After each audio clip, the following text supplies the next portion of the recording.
What's good, YouTube? Steel here, and this past weekend gave us a clearer look at what this format is shaping up to be, as Pocket's largest tournament surpassed 1,000 players for the first time since before the release of Shining Revelry, as 1,050 players participated or showed out to show what this meta had to offer. I generally thought the dip in like the numbers in these tournaments was due to like ranked being released, so like it kind of was like combating like what people wanted, whether they're grind ranked or playing these tournaments. But maybe y'all just really didn't like the Giratina Darkrai meta, which if that's the case, I might have some bad news for y'all. But regardless, with the information gathered from this tournament, I think we could take a deep dive into the meta, as we're not going to only look at like what decks did good or like what they were playing, but we're also going to take a look under the hood and see what we can learn or what to expect going forward from the current metagame.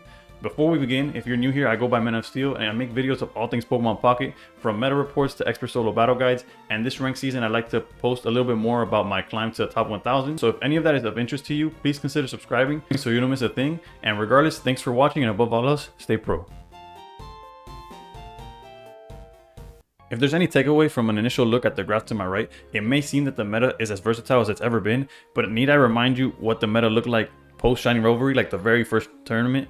My point is not to be negative by any means, it's just to emphasize that why we should like take certain information or data that we take away from this tournament specifically, like with a grain of salt, and not just take it at face value, as just listing the decks that saw the most play would not be a proper reflection of like the reality, as the beginning of every format consists of a lot of experimentation until like a true meta defines itself.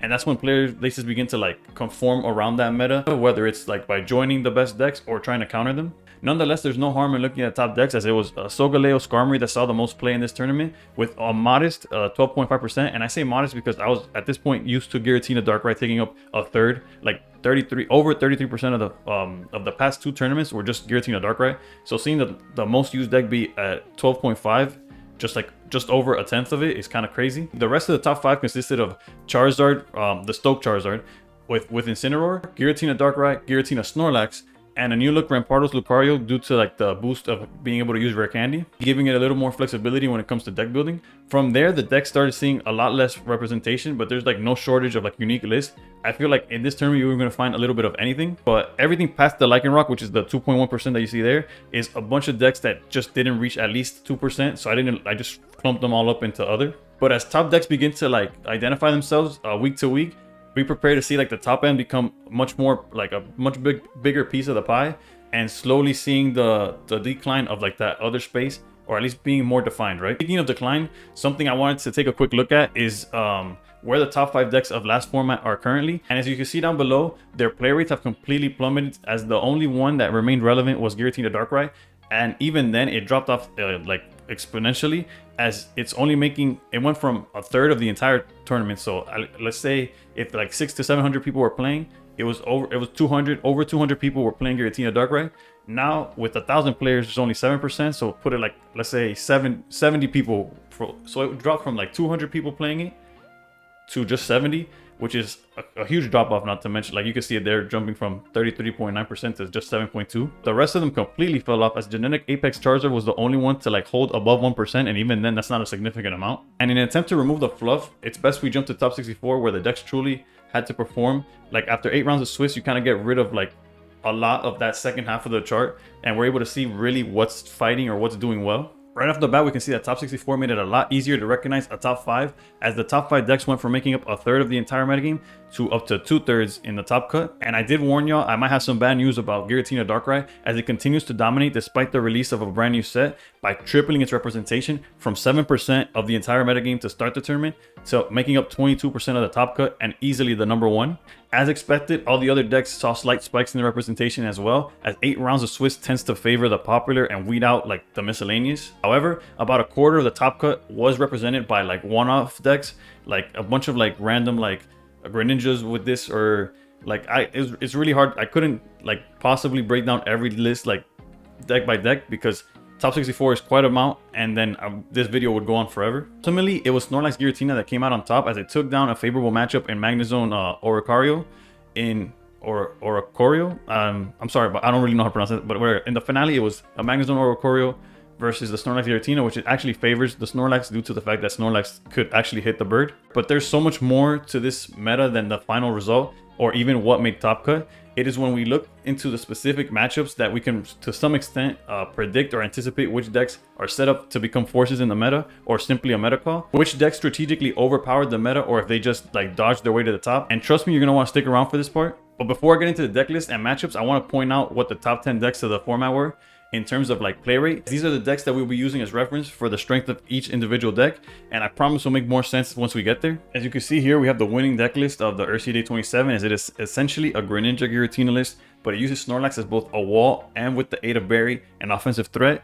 This list is pretty straightforward, maxing out on Pokemon Center Lady to not only wake up the Snorlax when needed, but also healing is never a bad thing. Alongside the winner, we saw many Greninja lists make a splash in the top cut. As you saw, Giratina Greninja finished in the top 4, opting for Oricorio instead of Snorlax, and the space it opens up by not having to play Pokemon Center Lady or the Berry allows to play strong cards like Irida, Shaman, and even Guzma. We also saw Darkrai Greninja finish in the top 16, which is a deck that always finds its way to like weasel itself into top cut every now and then, even if it never holds like a top spot in the meta. The last Greninja variant that I wanted to highlight in this video was this Greninja Wigglytuff that feels more like a pure Greninja deck, as your only real offensive threat is the Greninja itself. However, all the variants of Greninja besides the Snorlax one didn't really have enough data for me to make like a meaningful, like insightful deep dive, as there wasn't enough players using them, so I couldn't really bring like any statistical value to it. However, let's take a deeper look at Snorlax Giratina. As you can see, we have brought back the top 10 minus the deck in question, and taking a look at their overall records across the most popular decks in the meta. Overall, Snorlax Giratina had a very respectable 54% win rate across all of its players and matchups, and clearly it's a solid deck, or it wouldn't have won, correct? Maybe not. According to the numbers, based on the data of the deck as a whole, the chances that it will repeat its success is rather low. As you can see, this deck very struggled mightily versus the 3 most popular decks, almost as much as I struggled with that sentence. But yeah, it struggled mightily with the top 3 decks, at least the 3 most popular decks in the format, which begs the question, how did it win? This is in no way meant to like disrespect the player, as it takes a lot of like great play and determination to succeed, and they did in fact beat a couple of Solgaleos, and they did beat a Darkrai Giratina in Top Cut. But for the most part, as you can see, they didn't necessarily play against the most popular decks throughout the entire tournament. They didn't even see one Charizard. So this is not to take away from what they did. It's more to like manage your expectations. Like it's very possible that y'all grab this list, go into your ranked or go into a tournament, and you just get barraged by Charizards and Darktinas left and right and just have a poor performance regardless of like your skill level, which is why I believe these deep dives are important. It's easy to say this deck is great, it won a 1,000 player tournament, but I'd be leading y'all to like a potential slaughterhouse if I didn't bring up like the abysmal win rate that it showed throughout the table. Because looking at like the guy who won is not an indication or an indicator of like the entire performance. Not to mention like this guy didn't even go against Charizard. Like there's certain details that you miss out if you just look at one person and how they did. So when a deck like this one that saw a significant amount of play, close to 400 games of worth of the data that we could look into and see how the deck performs as a whole, really gives us a better idea of where the deck is in the grand scheme of things and how it will perform in the future based on this information. Long story short, I don't believe this deck will find its place back at the top anytime soon, although I could assure you its play rate is going to rise just due to the fact that it performed this way. But if anything, for reference, if you want to compare it to something, Mewtwo Giratina in last format, it won the very first tournament, jumped from like 3% play rate to the 12.5, which would have been like the most played deck in this current format, and then just went downhill. And that didn't mean it was a bad deck. It was just not the best deck, and there was ways to counter it, and it had really bad matchups across like the top tier decks in the format, or like the actual top tier decks from the format. Now that y'all have a better idea of what I mean by deep dive, I can be a little more direct and to the point moving forward, although no promises because I do enjoy my tangents. Yapping aside, let's look at the second place list, which was Magnezone or Oricorio. I don't know how to pronounce things, man.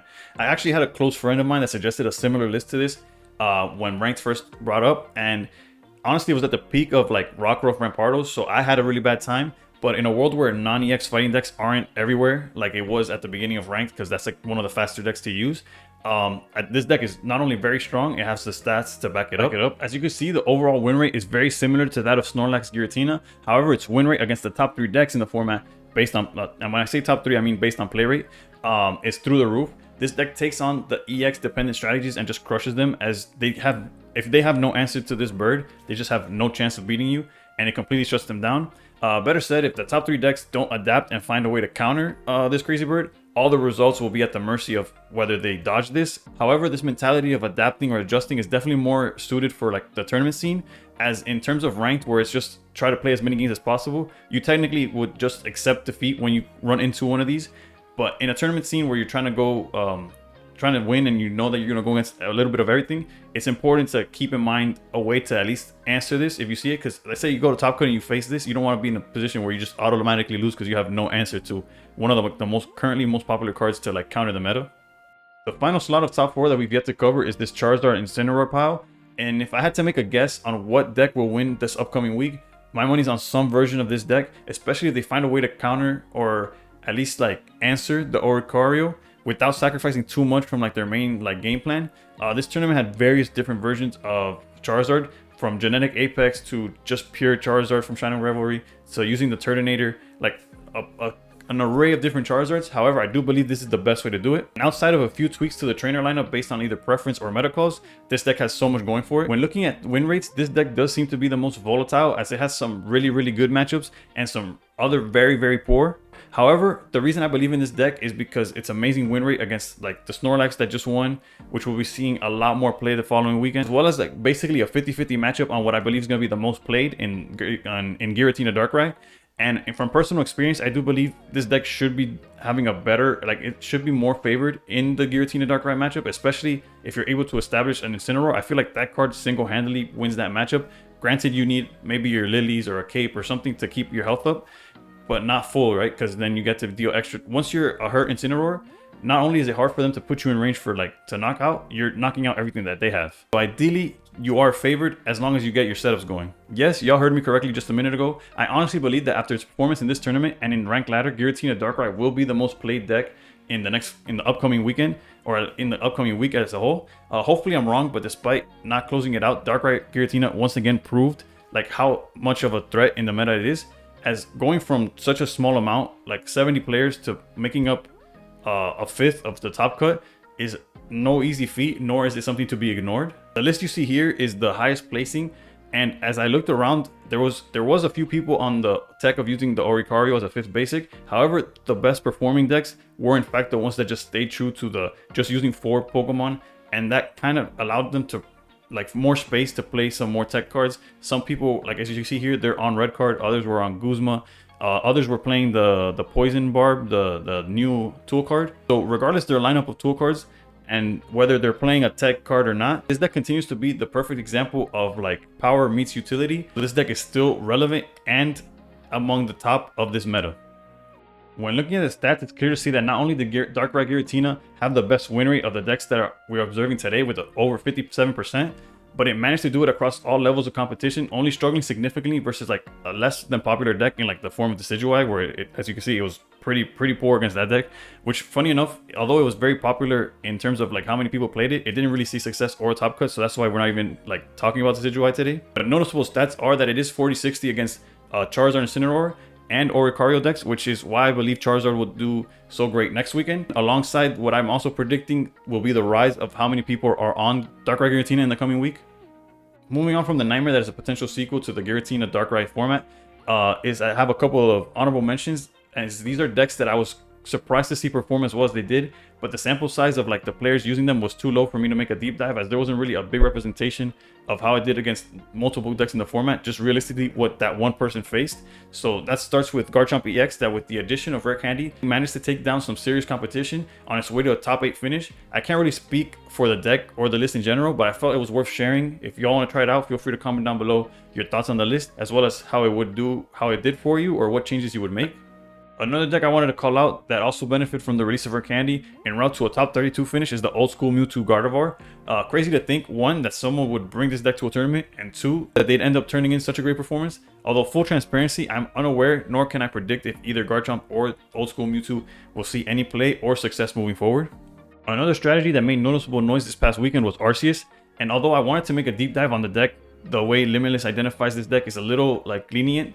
Thus, there are many very distinct builds that you could find wrapped into this one list. Like I saw a list without Carnivine in it. It was just like Crobat, Arceus was the way they listed it. But then there was like lists that had Darkrai in it. There was lists that didn't have Carnivine. There was lists that were playing the entire Zubat, Golbat, Crobat. Like it was all over the place. And I don't personally feel like they were all on the same tier. Like I do believe this list specifically is in a much stronger like position to do well in the format again, unlike some of these other builds that were getting tied in under the same umbrella. And although I wasn't able to do like a deep dive on this list as not enough players were on this one specifically, I added this portion of the video simply to tell y'all that this specific list was prematurely eliminated in top 32, but it was undefeated in Swiss. And if you're interested in a breakdown of the list as well as some crazy gameplay, I have my own video trying out the list for myself in both the description and the title card above me. I'll link it, so if you want to check that out or see this deck in action, feel free to do so. Last but not least, I couldn't end the video without breaking down the most played deck, which was Solgaleo Skarmory. Unfortunately for the strategy, despite it being the most played deck, it had its performance, like the top performance it had was top 32. The list that did in fact finish in top 32 is the standard list that we've been accustomed to seeing. It's in the matchups or like the percentages that we could truly get information about what went wrong or where this deck was struggling. Solgaleo Skarmory is actually the only deck we're covering today whose overall record was under 50%, and similar to Snorlax Giratina, this deck struggled against some of the most popular decks in the format, which in the course of like 8 rounds is a recipe for disaster. It will take a complete overhaul of the strategy, or at least its approach to, one, justify its play rate. Like if it continues to be played that much, something has to change. And 2, to reclaim its throne in the top spot, because I do believe it's going to be knocked off the top. I don't see it being the most played deck next week, especially after its performance. However, I do believe it has some form of untapped potential, something that somebody's missing, including myself, because it definitely has the power and the speed, but maybe Skarmory's just not the right like card next to it. Maybe it needs some more consistency. Maybe, I don't know. I honestly don't have it off the top of my head or in this moment what the answer is, but the potential's there. The card is very strong. It has a bunch of HP. Realistically, we'll see where it goes. It could be anywhere. It could end up maybe just more people keep playing it and so many people play it that it has success and becomes like, I don't know. It truly, I can't speak to why this deck is struggling. Although personally, it also happened to me where it got me to Master Ball, but the more I played, the more I was struggling with certain matchups as people just adapted to what this deck was doing. It no longer was enough to just like bring out this guy and swing for 120, as people were either using cape or leaving something built up in the back before committing to the board. Like clearly the Giratina matchup figured this deck out. As you can see, they won like over 75% of the time that they played against Solgaleo, they were winning, which is not something that was happening early on. But hopefully somebody figured out Solgaleo, because not only is it a beautiful card, it has great potential and it's a cover card. So you know you want it to do good. If you pulled it or you don't want to use it, etc, etc, etc. And speaking of, like, hopefully by next week or something, somebody figures out Lunala. That's another card that I feel deserves more play. Granted, it is a little more niche and harder to like make work as it's not its own standalone card.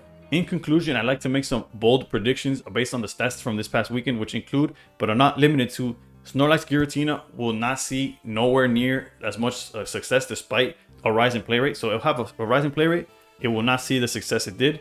Darkrai Giratina, however, will be the most played deck in the metagame this upcoming weekend. So like the next Ursi Day, I believe it's going to be the #1. And I guess to put like if I'm wrong, it's most likely going to be Charizard. I don't see Solgaleo seeing that much play. And the next one up would be Charizard, but I do believe due to how well like it transferred from Swiss to Top Cut, more people are going to be on Darkrai Giratina. And everybody has the deck. Hopefully I'm wrong, because again, we've seen enough of that already. And #3, I believe the Charizard Incineroar will win the next week if they adapt or dodge Oricorio. As long as they don't meet that bird, I believe this deck as like the sky's the limit for this deck. With that said, I hope you all enjoyed a little deeper perspective into the results of the largest tournament in Pokemon Pocket. I post a meta report every week, and if you want to keep up with what the results are truly saying, feel free to subscribe so y'all stay one step ahead of the competition.